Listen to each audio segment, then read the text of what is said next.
أعوذ بالله من الشيطان الرجيم بسم الله الرحمن الرحيم الحمد لله رب العالمين اللهم صل على سيدنا Muhammad. Assalamu alaikum wa rahmatullahi wa barakatuhu to all of our dear viewers.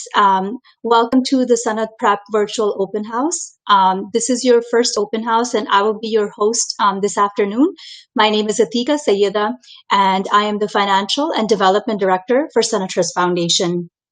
So I'm going to go over the program details with all of you and kind of introduce what the agenda is going to look like for us today. And then inshallah introduced our speaker for the afternoon, as well as hopefully keep the program within 45 minutes to an hour, inshallah. So the agenda for this afternoon's program is going to look as follows.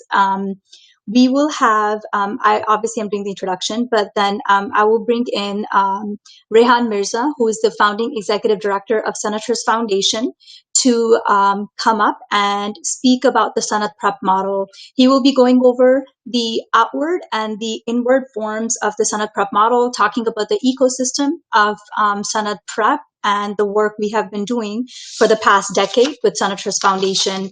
That will last for about 15 to 20 minutes. We will have an open Q&A for all of our viewers, inshallah, today. We will give an opportunity to everybody that is joining us via Facebook or YouTube, whatever platform that you are joining us from. We will have an open Q&A session where you will have an opportunity to ask any questions that may come up during the session when Rehan is going over the model, or any other questions connected to Sanad Preparatory or any of our other services. That should last another 15 minutes. We will also actually at that point bring in Sister Apariza Ghani Ali, who is the Sanad Prep coordinator, who will also make herself available to answer any questions that you may have about anything that was covered during the program or anything in general about Sanad Trust Foundation and its services. And we will complete the program with Q&A, inshallah. So without further ado, we will welcome Brother Rehan Mirza, who is the founding executive director of Sanad Trust Foundation, to please come up and introduce himself as well as go over the model of Sanad Prep. Assalamu alaikum, Atika. Assalamu alaikum, everybody who may be watching on Facebook Live or YouTube Live. Humble request, if you can, those of you who may be watching on Facebook Live, to just enable a watch party and share it on your timeline so we can get as many families with school-age children and that are in the South Florida vicinity to join and learn about the program, if nothing else, inshallah. So we appreciate that. بسم الله الرحمن الرحيم الحمد لله رب العالمين اللهم صل على سيدنا محمد نويت تعليم وتعليم وتذكر وتذكيرا ونفع والانتفاع والإفادة والاستفادة والحث على تمسك بكتاب الله وسنة رسوله صلى الله عليه وسلم والدعاء إلى الهدى والدلالة على الخير ابتغاء وجه الله ومرضاته وقربه وثوابه سبحانه وتعالى. So assalamu alaikum and welcome everyone. We have a few objectives for the program tonight. Inshallah, first and foremost, it's to really inform the community, particularly those families with school-age children, about the program, about the model, and then inshallah, just about the robust work of the foundation as well, and all of the things that we do, including Sanad Prep. With regards to Sanad Prep specifically, we want to talk about two important aspects of the model, the outward aspect and the inward aspect. And then inshallah, the third part of the program, we hope to leave open for question and answers. The way that this session works is that we intend for it to be interactive. So as I'm going through kind of some of the descriptions and details of the program, we're encouraging those of you who are watching on YouTube Live or on Facebook Live to use the comment section and ask questions. We actually will see those live as you post them, and we'll try to answer some of them as well for the benefit of the audience at large. So please feel welcome to do that as well, inshallah, as we go through. So Bismillah ar-Rahman ar-Rahim. Today we're here to talk about the Sanad Prep model and really share what we believe has been such a special project and a wonderful opportunity for our own children that are actually enrolled in the center, but for the dozens of children and families that we've been serving over the years that we've been doing the project. When we talk about the project, typically we lead with what what we call kind of the soft sciences and the inward inspiration for the project. For the sake of this discussion, we're going to lead with the outward nuts and bolts of the project and the model and what it entails, because we believe that for the larger audience, that's probably what's the most pressing concern, most pressing kind of point of emphasis that needs to be made. So with regards to the outward model, Sanat Prep is actually what is now in pedagogy and the study of education called a blended model. And we were actually leading this innovation when we started 10 years ago, and now it's quite commonplace. And if you were teaching your children from home, you saw varying degrees of success of a blended model from home during the quarantine period. But what a blended model is, in essence, is basically a mixture of pedagogies and also technologies and interfaces for children to learn. And so what it really does, it gets back to kind of the origins of knowledge. If you think about a child and their first instances of acquiring knowledge, they're touching, they're feeling, they're seeing. There's different interfaces and things and people and ways that they're interacting with their environment around them to inspire and increase them in ilm, really.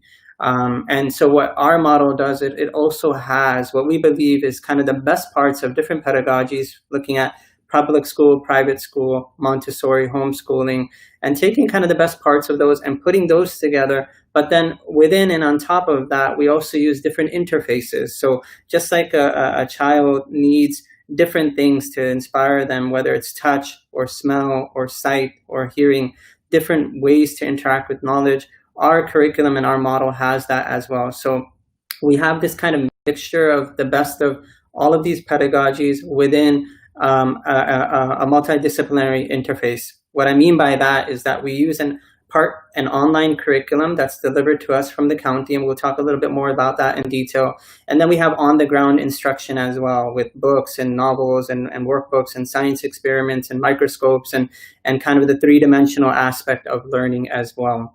And then what we like to call the bread and butter of our model is that we have dedicated, empathetic, and trained educators that connect the dots between the online curriculum and the on-the-ground instruction. We have these empathetic, loving, good character role model educators in the center that work with every child. So I alluded to the curriculum. The backbone of our instruction and our education, or what we can call the hardware of our instruction, is an accredited curriculum that is used by Miami-Dade and Broward County Public Schools. And it's an option that any family has for themselves. What we offer is kind of the on-the-ground facility and the experience and the expertise in implementing it effectively for a child and their family. But basically, it's an accredited model. It's an advanced curriculum. It's considered a magnet school curriculum that we basically have. We've worked cooperatively with Dade and Broward counties for the past 10 years of working and serving as learning coaches for families and children that are enrolled in those respective schools. The option that's available in Broward County and the option that's available in Dade County. And for a few years, we worked with children that were in Palm Beach County as well. So they, through our help and our support and through the support of our coordinator, Sister Fariza, are enrolled in the respective county programs, both in Broward and Dade County. Depending on what grade they're in, they'll be enrolled in their respective counties. We don't go by where you reside. So you could be in Broward County and be enrolled in a Miami-Dade program, and you can be in Miami-Dade County and enrolled in a Broward program. The demarcation that we use is basically the age or the grade that the student is in. And we can go into details on that if there is a question regarding that. But basically, your child will be enrolled in the respective county programs. We will handhold throughout the whole process. The process begins with an application to Sanat Prep. Admission is not guaranteed, but we encourage you to apply. There's an interview and a period for you to be completely informed on what we do, and for us to really set expectations for ourselves and for the family and see if it's just a good fit for everyone involved, most importantly, the child. Once admission is offered, then we go through the process of enrolling you in the respective programs and onboarding you into kind of the Sanat Prep ecosystem, so to speak. The other thing that's important to note is that because we do enroll you in Dade and Broward counties' respective programs, all of the students at Sanat Prep uniquely and quite quite interestingly, are actually public school students. So they are actually students that will remain while they're at Sanad Prep within the public school system. Why is that important? One of the reasons why that's important is what it says on the screen there, that we use an advanced ed accredited curriculum provided by Dade and Broward County. So all of the transcripts of our children will say Dade or Broward County respectively. All of the grades will be issued by certified Florida teachers within the state of Florida.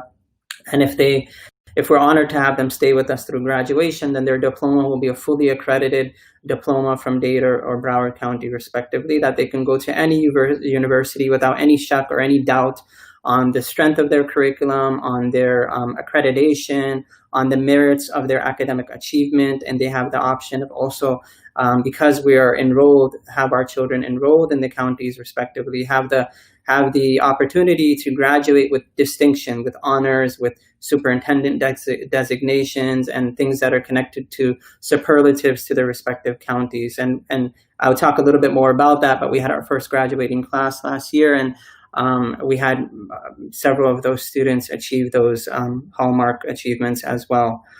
So a couple of things that we mentioned so far. We have a blended model that's blended on two levels, one with the different pedagogies, and then secondarily through the interfaces that we use, both online and on-the-ground instruction. We talked about that the hardware or the backbone to our model is an accredited curriculum that's provided by Dade and Broward counties, respectively.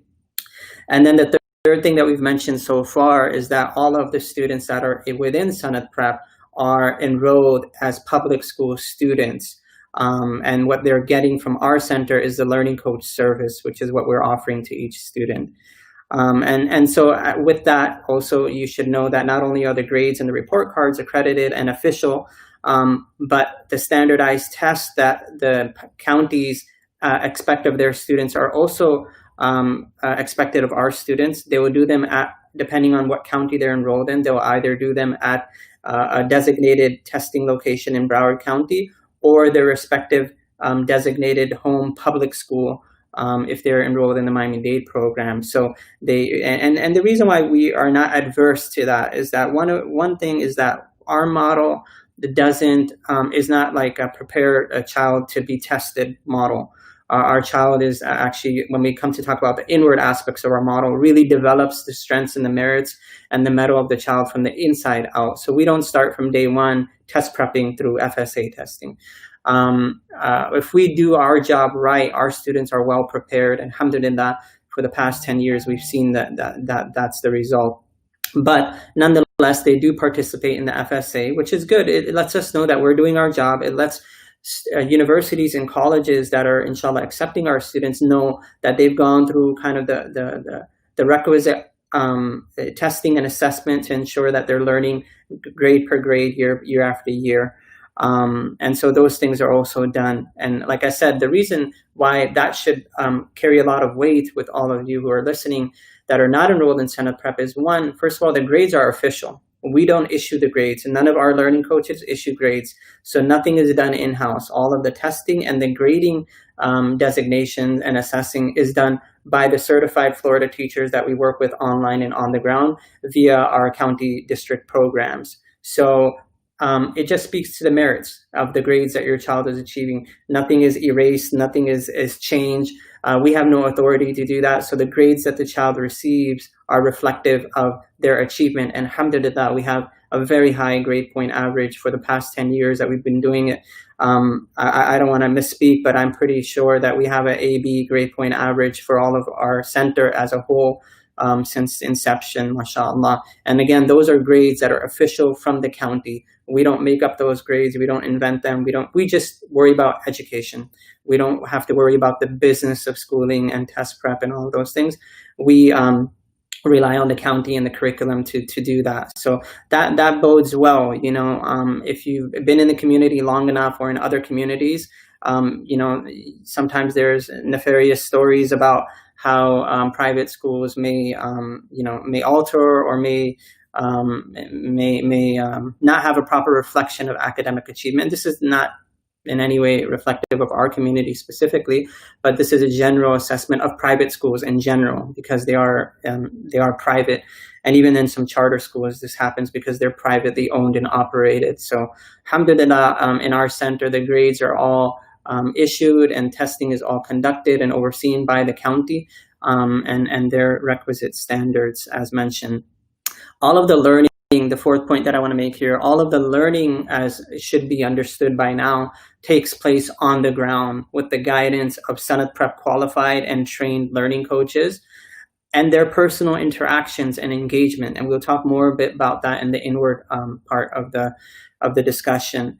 But our staff is qualified, they're trained, they are informed about the curriculum, its needs, and even the individual child's needs based on their personality, their learning style, their familial needs, etc., etc. We have very small learning to teacher or learning coach ratios, as we pointed out there online, and that's kind of the in some ways the secret sauce to our learning style and our learning model is this kind of intimacy, this kind of close relationship that builds between the educators and the students in our center, and it's based on trust, it's based on mahabba, and it's based on ikhlas. And I think that when both parties reciprocate that, student and teacher, that's when the magic happens. And we see that, with some students more than others, and eventually students will arrive to that place. But when they do, that's when something really special can happen between the family, the student, and the educators at Sanad Prep. And the teaching on the ground, the way that we're set up, is conducive to enabling and facilitating that. It's very difficult to do that in a classroom environment where you have one child and 30 kids. It's just not humanly possible in spite of the best efforts of the best of teachers. So our model has always been kind of predicated on this small classroom and teacher-student ratio. And we were inspired by looking at prophetic hadith and the seerah of the Prophet ﷺ in designing it that way. And then what happens is eventually companionship. And when you have companionship between teacher and student, then you have a lifelong learner, right? You have a lifelong learner and inshallah a lifelong teacher for them as well. And alhamdulillah, we've seen this as well as students matriculate and graduate. We are so humbled by the continued relationship that we have with all of our graduates, and even students that have moved out of the vicinity of South Florida. They remain in touch with us. We remain in touch with them. And that's when companionship happens. And that's really one of our goals, the other being inspiring self-guided learners, right? Self-inspired learners that can go into adulthood and continue to learn and give and teach, inshallah. So that's one of the other things that happens in our on-the-ground teaching as well, which is all part of the nuts and bolts of the outward model, as I'm trying to do my best job to describe it. And there's a lot more that we can talk about, but there are 5 points that we wanted to make. We've made four so far. Just to recap them, one is our blended model and kind of our two-tier blended model. The second thing that we mentioned was the hardware, or the backbone of our model, is the accredited curriculum that we receive, delivered online from the respective counties, but then also all of the offline content, all of the materials, the workbooks, the novels, the PE supplies, the microscopes, the science lab equipment, all of that is brought into our center. So we both have the online technology part, but we have the on the ground and the hard materials as well. So all of that is kind of provides us with the backbone of our curriculum. I mentioned that our students are enrolled in the public school. And then the fourth thing that I mentioned right now was kind of how the learning on the ground takes place. In some cases, we do have something that reflects Montessori education in that students are in multi-grade classrooms.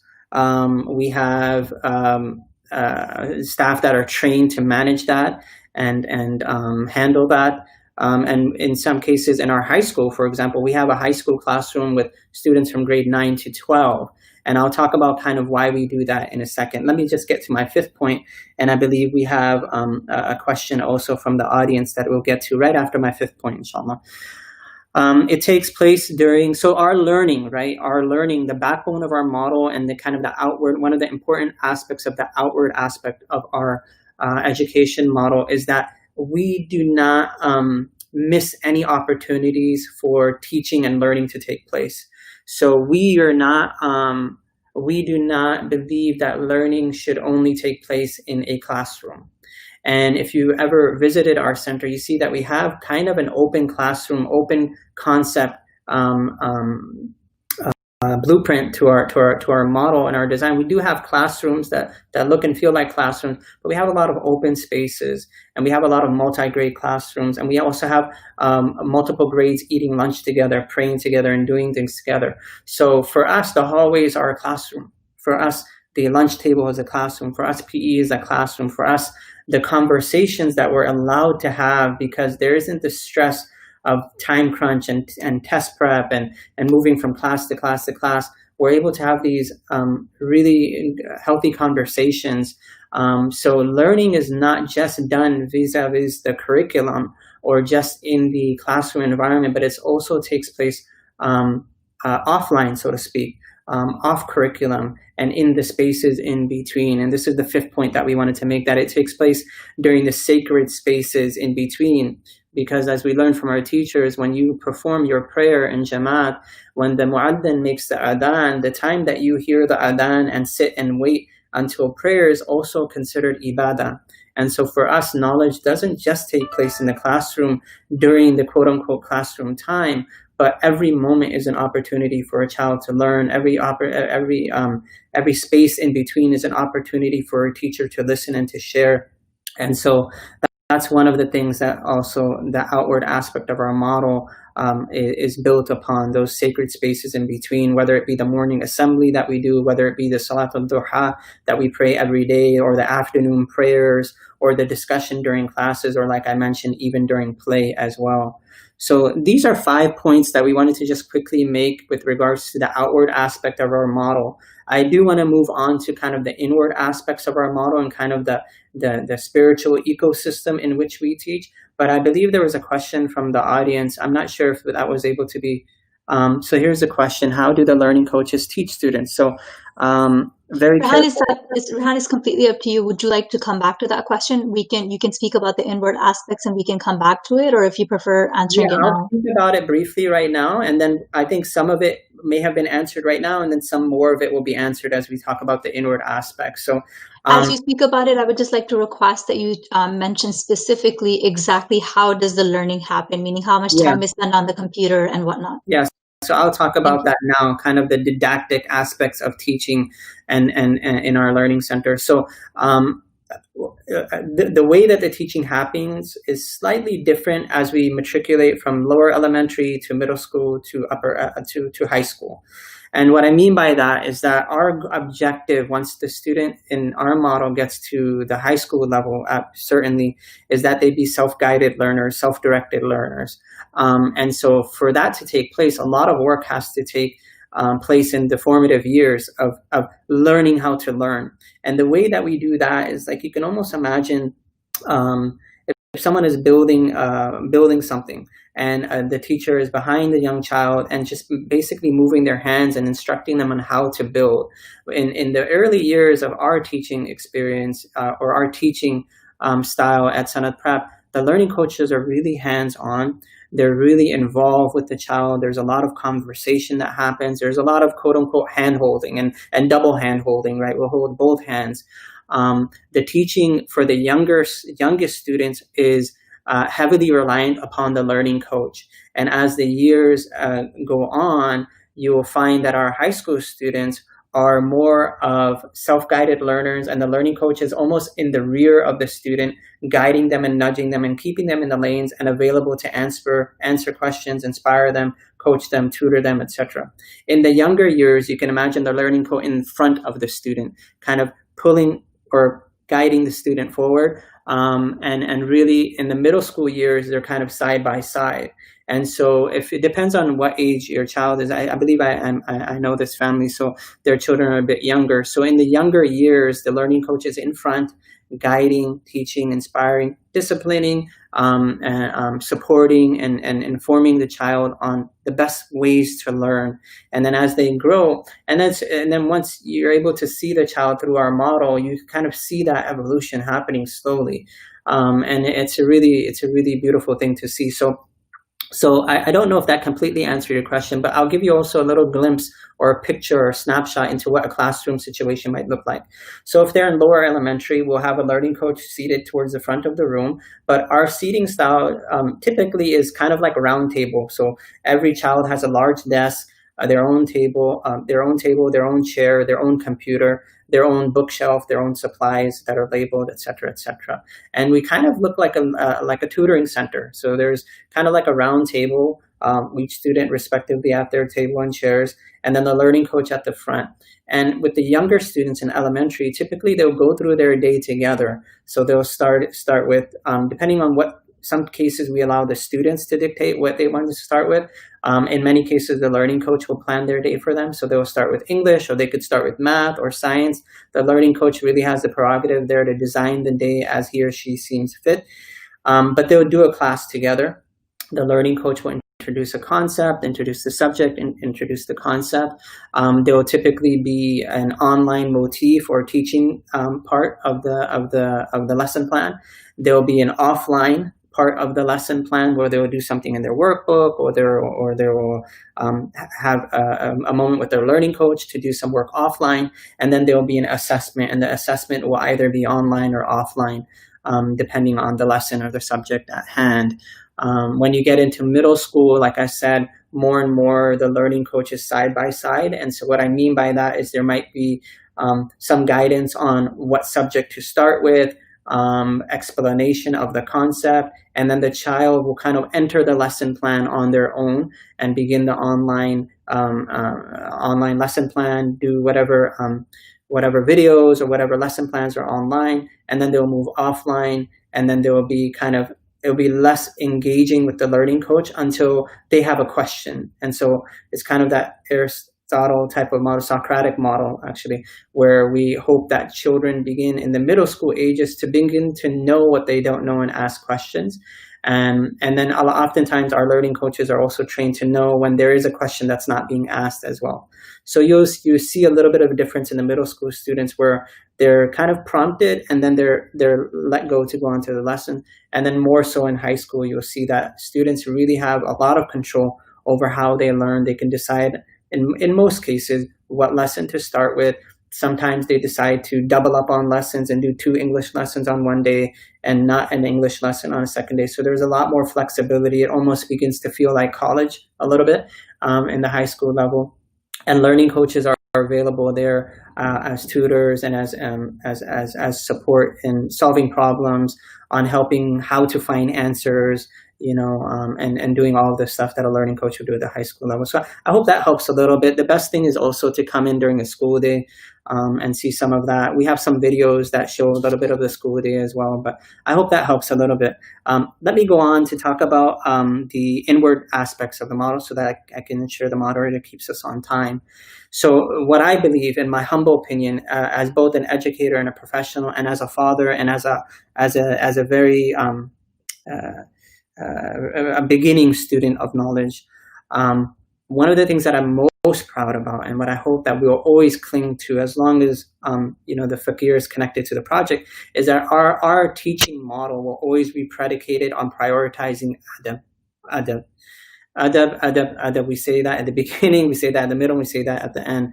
And what I mean by that is that without adab, which is such a macro term that encompasses so many things, but at its essence, at its core, it's humility. And humility in acquisition of knowledge. And I'll give an anecdote of where it's absent, from our tradition, an anecdote from our tradition where you see it's absent, and an anecdote where you see it's ever present. And the obvious example of where it was absent is the story of Shaitan, where he arrogantly refused to lower himself, right, in humility, as Allah had subhanahu wa ta'ala instructed him. So absence, humility leads to arrogance, which invariably leads to being humiliated and one's downfall. And so and a really beautiful example where it was ever present is in the story of Musa alayhi salam, when Allah subhanahu wa ta'ala told him prior to approaching him to remove his sandals. And it can mean so many things, but one of the metaphors there is to just understand that you have to approach knowledge with humility and with adab and good character. And so our model is always predicated on that. We're very, very proud of our academic achievement and what our graduates have gone on to achieve and continue to achieve. But I believe what we're most honored by and humbled by is the fact that we strive not just in words but in action and in really designing a model that ensures that we will inshallah always be centered on adab, what we call this soul-centered approach. It begins by talking about it, but right, many people can talk about it. It's another thing to actually build everything that you do after that first word to preserve that, right, and to live by that. And so alhamdulillah, I don't ever claim to that we have a perfect model, but I do believe we have one that is sincere and one that's predicated on preserving adab. And like I said, this is done first by articulating and reminding ourselves of this, but then it's also done through our actionable effort, right? What we call helping students navigate the C's, SEAS. And we felt that was a befitting acronym because we have SEAS, S standing for social, E for emotional, A for academic, and S again for spiritual excellence. And so our model, the inward aspects, is really geared towards hitting all of those dimensions of the student, which are just innately human, right?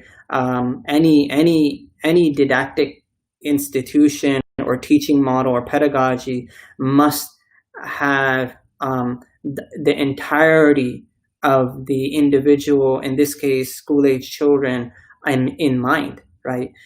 You don't just teach one subject in school, right? And you don't just address one aspect of the child. So at Sanad, we help students navigate the C's. We look at their social well-being. We look at their emotional well-being. We obviously address their academic needs and achievement. And we also are very concerned about their spiritual well-being and growth and development. And again, the way that we do this, right? You say, well, that's really esoteric and something really nice and fuzzy to say. But how do we do this? First of all, it's just that everything that we preach, right? It says this. And then the practical ways that we do this is that we take our time, right? Education requires time.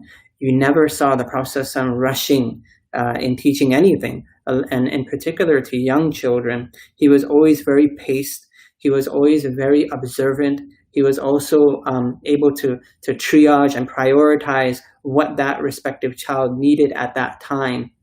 And so what that means and what that meant to us and the team and the board when we were developing our model is that needs to be our way, that we cannot just be concerned with teaching math or science or English.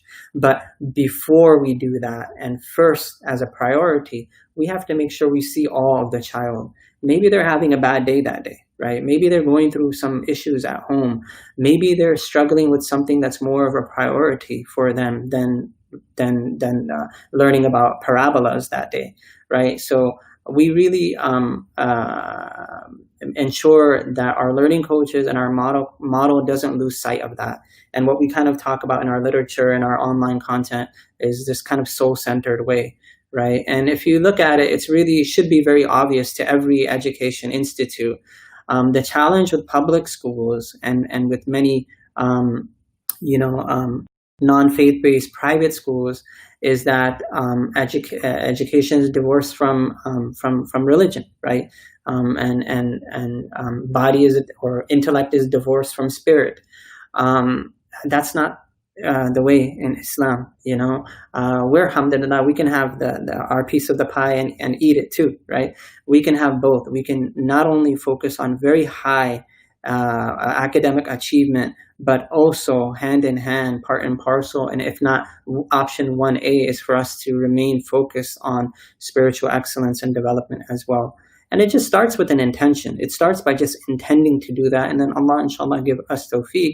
But that's what our model is about. And to be quite frank, it's not for every family and it's not for every student, but we biasly believe it should be for most families and should be for most students.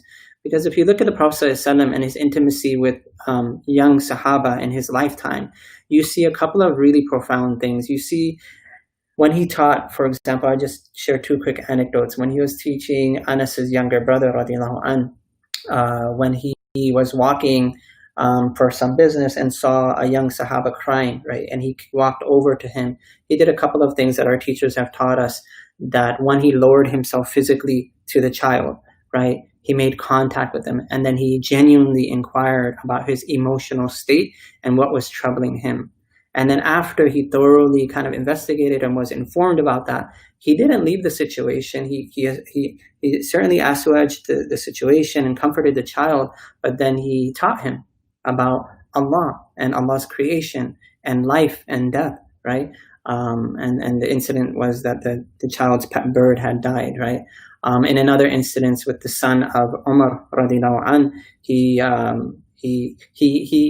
asked permission if he could teach Abdullah ibn Umar radiallahu an something. He said, "May I teach you something?" Right? And of course the answer is always yes. But then he'll put his arm around a young Sahaba, or he'll invite him to his camel to ride with him, right?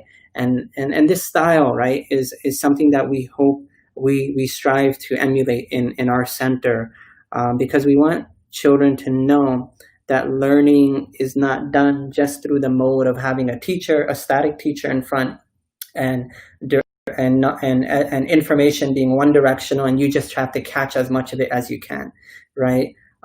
There are parts that necessitate that, but really education and knowledge and suluk and the process of learning is much more than that, right? It's much more human than that, and so we strive to have that be a part of our model as well. I got a little bit long-winded on that. Let me continue to the third and the fourth points in the inward aspects. So the one thing that should be noted is that, okay, maybe it could be argued that this is all sounds nice, right? And this is all sounds really soft and inspirational and emotional and spiritual, but what have you done, after all of these words? Well, alhamdulillah, I'm happy to report that we've been doing this for 10 years now. We're not new kids on the block. We've been, alhamdulillah, after that sincere intention, after receiving permission from our teachers, both at the graduate level from our ijazah from university, and then our permission from our spiritual teachers as well to do this work. We've been grinding for nearly a decade now, and actually a decade this summer, a decade plus, a decade in some months where we've been grinding. We've done our research. We are professionals in this area. We are not, I hope, inshallah, we are well-intentioned, but we are not just well-intentioned. We are well-intentioned and we are professionals. We are accredited. We are legit. We are certified in this space of education. And we now also have the experiential knowledge. And alhamdulillah, we believe that the model is genuinely effective, and we have proven results now. And like I said, and as is the case with any model, any school, it may not be the best for every family and every child, but we certainly believe that we are a model that requires a family to answer the question, why not Sanad Prep? We are not a model that has to have a family answer the question, why Sanad Prep? In fact, we believe we want to kind of reverse that and say, why not Sanad Prep? And like I said, we also are making that decision more and more now that we have a decade of experience. As you'll see in our application process, there's a questionnaire, there's surveys, and there's an interview. And in some instances, we are the first to say that we may not be the best fit. But we believe that, if a child has intrinsic motivation, if their parents are committed, if their spiritual tarbiyah is priority 1A and academic achievement priority 1B. I'm not saying priority 2, but 1B. If all of those things and other factors are all there, then when Sanad comes and works hand in hand with parents that are committed and a child who is inspired, it's really, really special what is able to be achieved. The fifth thing that I would just mention, actually the fourth and fifth, I'll just combine them with regards to the inward aspects of our model, is that our student body is diverse. Alhamdulillah, from inception to now, we've had a diversity of student population and ethnicities and demographics that are a part of our center. Our learning approach is advanced. Blended learning is now, you all are now all being educated on it, because even Broward County put out a 140-page document on hybrid education and blended learning models. And if you go to Harvard, they have people graduating with PhDs and writing theses on blended models. Alhamdulillah, we've been doing it for 10 years now, when some of those graduate students were just beginning their studies. But we've learned a lot along the way, and it's not, we have no degree of hubris or arrogance, but we are just very, very happy to offer this to the community at large, that a family can sit now and every summer look at all of the options available to them and their children, including Sanat Prep, as a very formidable and equitable, and in my belief, a really excellent option in addition to the other options available to the families. And like I said, finally here, with regards to our results, they're outstanding, mashallah. We had all of our seniors graduate last year. All of them received the Bright Future Scholarship, from 75% to 100% of their tuition covered. We had one of our students be accepted into the Honors College, which is actually an effort by FIU in this case to retain very, very high caliber students from leaving out of state. And alhamdulillah, we continue to keep in touch with them and continue to be advisors and teachers to them. Alhamdulillah, we had students that were with us for several years and they didn't happen to graduate through our program, but have gone on to really achieve great results as well, to university and scholarships and things like that. And so we're very, very happy, alhamdulillah, with the achievement. In full disclosure, there was a part of me that was holding my breath even last year, but when we saw the SAT results and we saw the college acceptance rate and their continued achievement, alhamdulillah, we were reassured, and then also just seeing the quality of the students that were graduating, their maturity, their spiritual soundness, and their groundedness in their faith. Alhamdulillah, we were able to see, they didn't struggle with what a lot of us struggled with as students that went through public school and things like that. They didn't have this kind of dichotomy in their personality, and they didn't have this kind of late arrival or epiphany in their spiritual awareness. They were able to get that from ground one. They were able from day one, and they were able to be one student in spirit, one student and one individual in cognition, one person emotionally, and alhamdulillah, we are able to have them be adults in that way now, and that's a good thing for our community in the long run. So these are all of the things. We mentioned 5 things regarding the outward aspect of our model. We mentioned 5 things regarding our inward aspect of our model. Sorry, I just want to give you a heads up that you have 2 more minutes, and then we're going to open it up for Q&A, inshallah. Yeah, I was actually just saying that right now. What we wanted to do at this point is, I could rehash the points, but if you're a good student, which I believe all of you are, you are paying attention and even taking notes. We wanted to kind of leave the remaining 15 minutes open for question and answer. So we're actually 2 minutes early. And I think it's important that people ask questions, because we really want to be the author of our narrative, and whatever you can help us write with that narrative, for that narrative, we're happy to do that and answer any questions. So if there are any questions from if you're watching on YouTube or on Facebook, this is the opportunity to ask those, exhaust the questions that you might have, whatever you maybe have wondering about, or maybe you were misinformed.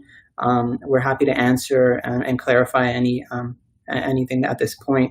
We do have some questions that we were given in advance that we'll go through, but if there is a minute, we can answer anything from online. We haven't received any anything online just yet, but I'm going to go ahead and start going through the questions that we do have actually from previously from individuals. So Okay. one of the questions is regarding reopening of Sanat Prep. So Sanat Prep families, what should parents know about Sanat Prep's commitment to safety and what the school year is going to look like if Right. parents do end up enrolling them in Sanat Preparatory comes August 2020?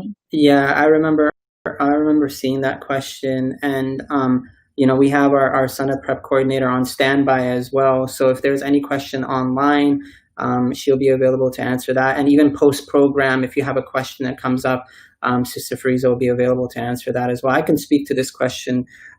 So we've given it a lot of thought. Obviously, since March, everyone has been impacted by the pandemic, and really the hand of Allah subhanahu wa ta'ala, just reminding us about his khudra and his jalal and ikram. And so alhamdulillah, we were fortunate. I'll answer this question in two part. What we did when we were kind of like everyone else was we really pivoted very quickly to having our model go online. And the reason why we were able to do that very effectively and efficiently was because, like I mentioned, our model from day one has been a blended model or a hybrid model, using technology and online resources as well as on the ground instruction. And so we actually on Friday made the decision to stop our on the ground learning and shifted to online on Monday. So alhamdulillah, we didn't struggle like the way many of the large, obviously the public school system was really challenged because of the numbers, but even smaller private schools struggled in that regard. And so alhamdulillah, we didn't struggle in that way. We were able to pivot very quickly to a completely online model, because from day one we had that agility, just the way that our curriculum was designed. And so we actually finished the year in that way. So what are our plans for the next academic year? The short answer is Allahu Alam, but I won't leave you with just that answer. The reality is that we are monitoring the developments day by day. We're looking at the COVID-19 cases and all of what you're seeing. But in addition, we're kind of tracking what Miami-Dade County Public Schools is planning. We have, and their guidelines, same thing with Broward County Public School. But we're not beholden to what they decide, because we will look at what the federal guidelines recommend and advise. We'll look at what the health department and other obviously agencies at the federal level advise. We'll also look at what the city of Miramar, where we happen to be located, what they advise and what they're advising. And we'll look at also the surrounding cities where our students live and what they're advising, if there's any restrictions in place and curfews, et cetera, et cetera. Inshallah, we're not going to trend that way. We'll trend the other way, but we're monitoring all of that. It's our expectation that even if there are certain restrictions in place, for us to have on the ground instruction occur at our Miramar location, keeping in mind all social distancing measures will be in place. Any CDC guidelines that are recommended will be instituted. Things that you can probably expect, a given temperature checks.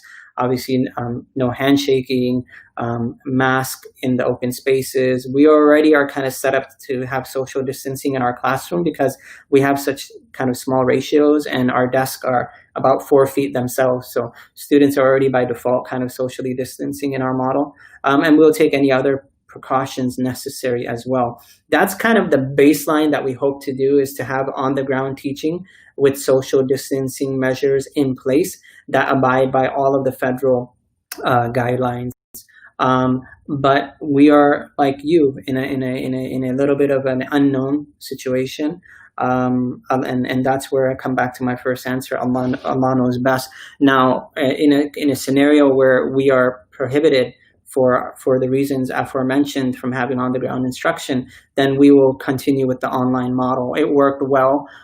It's not ideal because we miss out on some of the other inward aspects, the intimacy, the engagement, and all of that. But it's still a very, very, very good option because we're built for it. Our model is built for it. So the hope is that we have on the ground instruction. If we're not able to, then we'll have an online model. And I'm going to segue right from your response into a question that did come up. I'm going to pull it up for you. Sister Sadia Sohail asked this question. If you can please address it. Is there a Sanad online program for students outside of South Florida? Yeah, so that's so a little secret is that Sanad Trust Foundation, when we started Sanad Prep, the education service of the foundation, from day one, we've always kind of operated it like a social business startup, or like a startup, education startup. And so we've never been afraid of trying new things, and we've always explored. We've never been afraid to fail. And one of the things that we did actually within the first 3 years is something called Sanad Prep Online, where we were working with a student in California actually, and had him join us for the sacred sciences part of our curriculum, which I just reminded myself I didn't even talk about. So maybe I'll address that in a minute or two. But we played with the idea of Sanad Prep Online, and we did that actually for a year, and then we kind of went away from that. And then obviously Allah subhanahu wa ta'ala reminded us that it was a great option, and we actually used a lot of what we learned in those early years of Sanad Prep Online in the period of the quarantine that we were teaching at the end of the academic year. So to answer Sister Sadia's question, we plan to launch a beta version of Sanad Prep Online. You all are actually the first time hearing this right now. It is not like I said, it's a beta program. It's a very restricted. It will more or less be by invitation only. And what I mean by that is that we're restricting it to students and families that meet a very specific criterion. So one of them happens to be that you be in the state of Florida. Another one is that you have some prior experience to online education or something similar. And then there's other requirements as well. But we'll be launching information on that probably next week, if not the end of this week, for families to read and consider, and then to apply to be a part of that beta program. If it's successful, the plan is to continue to evolve and grow that, and to offer that to out-of-state students. And even at some point, Allah knows best, internationally as well. And so we actually had a form of that during the quarantine period, where we opened up some of our classes to the general public, and we had students from DC, Virginia area. We even had students from Amman, Jordan, joining our classes. So there's a lot that we can do with the technology and things like that. So there was another question actually, so I'm going to put it up on the screen for you. Thank you so much for that response. Sister Safia would like to know if you had VPK classes for 4-year-olds. Yeah, so that's another question that we've been asked for a couple of years now. So we would love to do that at some point. I cannot tell you that it's in our immediate plans, and I'll explain why. Well, the easy answer for that is just that because of the commercial property that we're currently at and that we currently lease, it's not set up to be able to offer that. So as long as we're in that, in really most leased commercial properties, it will be a challenge to do that. Having said that, that's why we're working so hard on fundraising and endowment building and whatnot, because it's our hope that within the next 3 years, we acquire a property of our own. And once we have our own property, then we can make all of the modifications and the adjustments necessary to that property to explore a VPK option. So we'll cross that bridge when Allah allows us to cross it. Until then, we offer you the nasiha that we were told by our teachers that Ali radiallahu anhu offered, and others of piety, that really from 0 to 7 you should play with your children, right? And education is most and best received through play in these early years. And so may Allah make it easy for all the mothers and fathers out there with very young children, and protect you and preserve you and increase you in sabr and give you tawfiq. But that's the situation. So I imagine that for the next 3 years, we will not be in a position to offer that. But I'm optimistic that if we're able to acquire our own property, that will be something that we'll seriously explore, inshallah.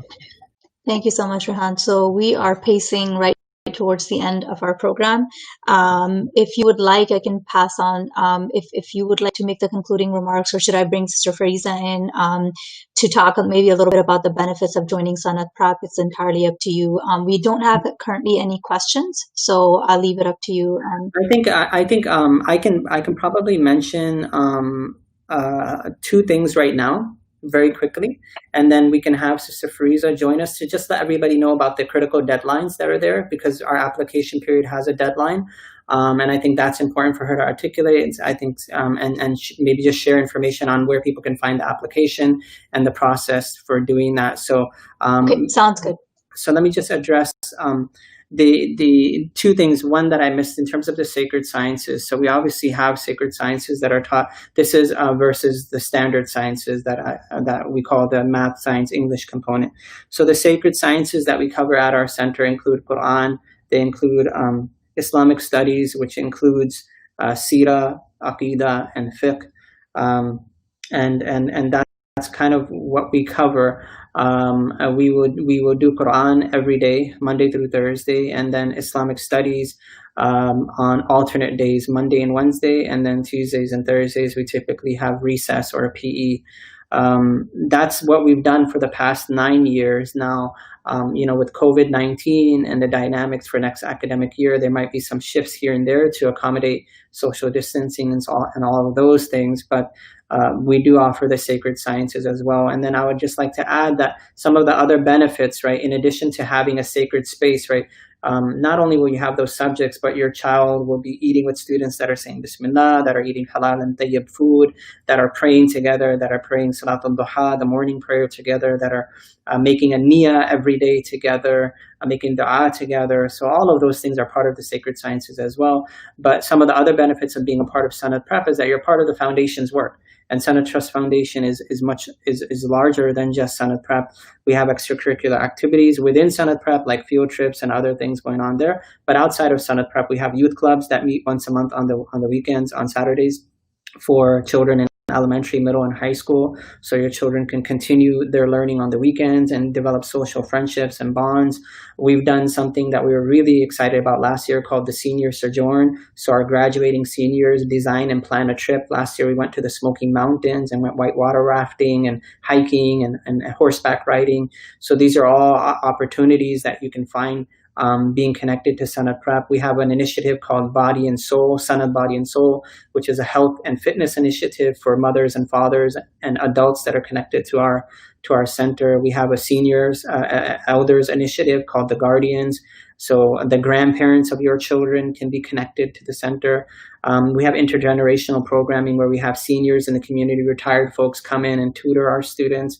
So these are all kind of extracurriculars that you will be a part of, inshallah. And there are two final points that I will make, but I think it's important that we bring in Sister Fariza. So Sister Fariza can just talk about some of the deadlines that are upcoming and where a family can find the application and where they can email, who they can email to answer any questions they might have. So I'll let her share that information and I can make some concluding remarks, inshallah. Absolutely. Assalamu alaikum, Sister Fariza. So welcome. The floor is all yours. Thank you. So yes, the Sanat Prep application is currently open. If you would like to see the details of the application process, you can find it on our website, which is sanattrust.org. Just go to the Sanat Prep page and you'll find the process there.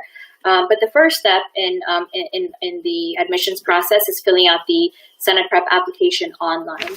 And there is a deadline for that, which is Friday, July 3rd. Filling out the application doesn't guarantee admission. So if you're considering joining Sanat Prep, I would encourage you to fill out the application as soon as possible, definitely before that deadline. And then we can at least begin the process of meeting with your family, asking us questions that you may have.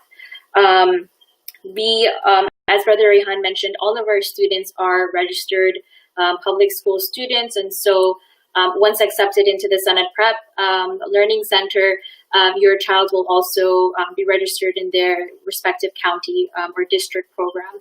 And we, will walk you through all of those steps and help you through that process. But we want to make sure that every application is given the time that it needs to be looked at thoroughly. So if you are considering Sanad, like I said, I would encourage you to apply soon before the deadline for sure. If you have any questions after this open house, feel free to email me. My email is fariza@sanadtrust.org. My first name, which is FAREEZA @sanadtrust.org. I believe it's also in the chat if you need it. You can also call us at our center. The phone number is also in the chat, but I'll give it to you now. It's 754-217-4062. I'll be happy to answer any additional questions or specific questions that you might have regarding admissions and the application process. Thank you so much, Sister Fariza. So I'm going to bring Rehan back into the conversation. And Rehan, would you like to have some concluding remarks? Yeah, inshallah, we'll just end. There are three, I think, important points that I can make very quickly, inshallah. One is just Thank you so much, Fariza. The first point that I just want to make is that it's important for every parent, right, to evaluate what Sheikh Yahya recently termed microclimate, right? What is the microclimate that your child will be in for the vast majority of their day in the next academic year? And what are the properties of that microclimate? Just like you and I like to be in a good environment with the weather, not too hot, not too cold, and the things that we enjoy and that are beneficial for us, it's really important that we look at the microclimate that our children are learning in as well. What are the things that are important there? One of the misconceptions is that socialization is the most important aspect. It's one aspect of it. And I would also argue that oftentimes when we think about socialization, we miscalculate the place of origin.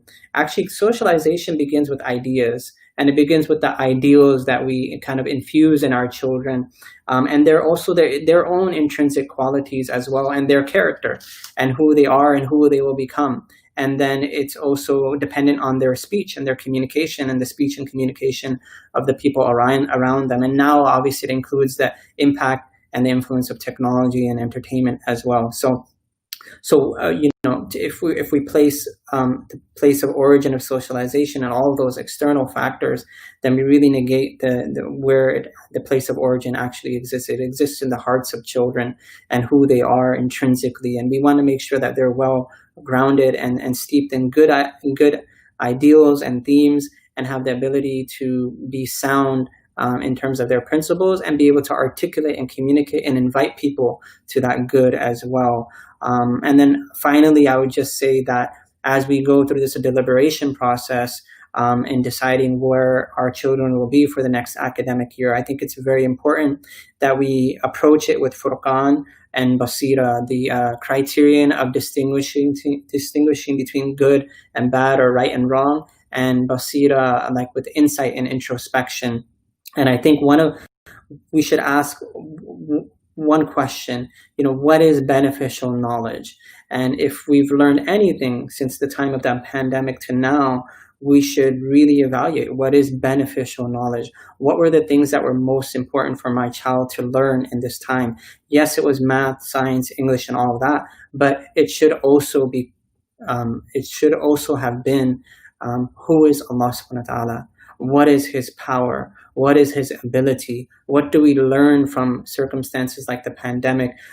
More recently, what do we learn about humanity and the civility and the rights that every human being has, right? And the dignified honor that they're due, right? And then beyond that, right? What do I do with ilm? What do I do with the standard sciences, with math and science and English and my intellect? What do I do with those things? So beneficial ilm is very robust, and we have to look for avenues and opportunities and institutions that really, really develop the 360-degree potential of our child and really expose them to the 360-degree of knowledge that they deserve and that they're capable acquiring and furthering along, inshallah. So my dua for my own family is the same dua that I make for all of you, is that Allah give us all openings, right? And give us the ability to make decisions based on sincerity, based on being informed truly, and through prayer and through discussion and consultation, that Allah guide each of us to those decisions and to those opportunities and those places of knowledge that are most beneficial for our children, and enabling them to meet their priorities in life, their objectives as human beings and as creation of Allah subhanahu wa ta'ala, and the hopes and dreams that we have for them. They deserve that. It is their right, and an institution should strive to do their very best to fulfill as much of that as possible. And I think when an institution strives and tries to do that, along with a family, a mother and a father that try to do that, and a child who's inspired to achieve that, then that's when the world changes. And inshallah, that's our goal. As the famous quote says, to be the change that you wish to see in the world. That's what Sanad Prep Learning Center hopes to do as an institute, and inshallah that we hope that our students do as well. So we're very humbled for this opportunity to share this information with all of you. We invite you to continue to ask questions, and we hope that you'll consider applying. And at the very minimum, we hope that you will consider us, and that you will share this opportunity with other family and friends in your network as well. We appreciate you, and we thank you for your time. Thank you. Assalamu alaikum. Thank you so much for those concluding remarks, Rehan. I would just like to take a moment actually to thank everybody that joined us. If you were not able to join live and you will be listening to the recording, I, as your host, I'm sincerely apologetic. I know we went over time by 5 minutes, but I hope that it was of benefit. If you still have remaining questions, we encourage you to contact us. We've shared a lot of the information. Our phone number or our primary contact would be Sister Fariza at senatrust.org. We look forward to hearing from you. If you were attending live, we encourage you to share what you learned today about Sanad Preparatory with your family and friends, inshallah. And we hope to hear from you soon, inshallah. Rehan, would you like to conclude with the Fatiha? Inshallah. And we ask everyone to make dua for us as well, that Allah keep us sincere and keep our intentions true, and that Allah give us tawfiq and the ability to do what is pleasing to Him and to His Habib sallallahu alayhi wa sallam. Al-Fatiha ila kafati ibadillahi as-salihin wa liwalidina wa jami'il mu'minina wal mu'minati wal muslimina wal muslimat anna Allah yaghfiru lahum wa yarhamuhum wa yanfa'una bi asrarihim wa barakatihim wa ila hadrat al-Nabi Muhammad sallallahu alayhi wa sallam. Al-Fatiha. بسم الله الرحمن الرحيم الحمد لله رب العالمين الرحمن الرحيم مالك يوم الدين إياك نعبد وإياك نستعين اهدنا الصراط المستقيم صراط الذين أنعمت عليهم غير المغضوب عليهم ولا الضالين آمين. السلام عليكم ورحمة الله وبركاته. جزاك الله خير. السلام عليكم ورحمة الله وبركاته, everybody.